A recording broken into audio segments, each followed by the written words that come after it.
Hello and welcome to the lecture. So now that we have finished most of the tags that is used in HTML, let's do a quick recap. Let's create a folder of list of all HTML tags. This is a recap section. We're going to look into all the HTML tags now.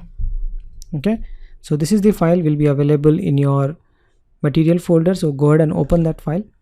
Okay, so we'll do a quick review of what all we have seen in HTML. As a part of HTML structure, we have seen doc type and HTML starting and the ending, head section and body section, meta, title, and then h1 tag in the body section. And we talked about head is invisible, body is visible, and anything you want to describe about the page you put in head. Anything you want to display on the content of the web browser you put in body. Okay, and headings h1 to h6 are the headings, h1 being the biggest, h6 being the smallest. For paragraph you use the p tag. For comments you do like this. Horizontal lines you write hr, breaks you write br. Hr and br are self-closing. Text formatting we have seen strong, emphasis, underline, italics, and block quotes, and many other additional tags for formatting the text. Pre, you want to display the format as it is written, you can use the pre tag. Code tag to display the computer code. Then list, we have seen definition list, ordered list, and unordered list, right? Links, we have seen anchor tag to link another page, anchor tag to name an anchor, and anchor tag to reference an anchor inside the same page. Then we talked about articles. We have section, article, header, p, and footer. And also at the table level, we discussed about table, tr, th. Th is your headings, then td is basically your columns, and then you write rows with tr. Okay, then how to embed the contents. Image, you use img and you give the source of the image, width and the height of an image. Video, you best mention the video and then source and give the file name of the video, and you have to mention what is the type. And the text that you're displaying here is displayed when the video is not available, okay, or is not able to load into the page. On the audio, you can choose to have autoplay, so whenever the page gets refreshed, the audio gets played. You can have the source to mention where your file is and what type of the audio file it is.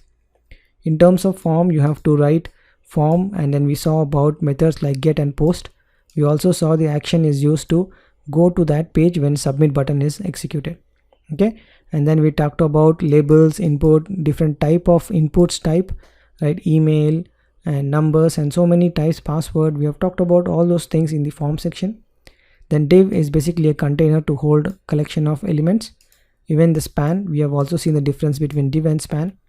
We talked about HTML entities, white spaces, and case sensitivity. And remember, HTML entities, it starts with ampersand and with semicolon.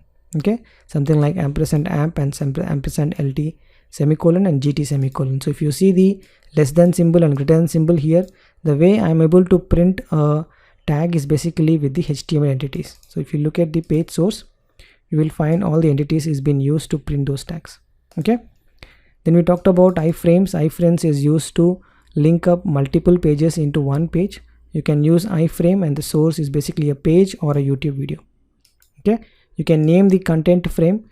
You can name the frame so that when you want to render a page onto that frame, you can say ahref, the file name, and you can say target about that frame name. So when you click on the link, that page basically will be shown onto that target frame. Okay, and in the layout of the HTML page, we talked about header, navigation, sidebars, main, and the footer. So that's how you basically have to organize your HTML page. Okay, so that's all about HTML tags that we have seen. This basically covers most of the tags that is required for you to build an HTML page, and there will always be new tags coming up, old tags removed in the HTML. So I'll give you a link where you can find all the list of the HTML tags with nice documentation as well. So you can go ahead and reference to all those HTML tags that is available in the specification. That's all on this lecture on listing of the HTML tags, and I'll see you in the next one.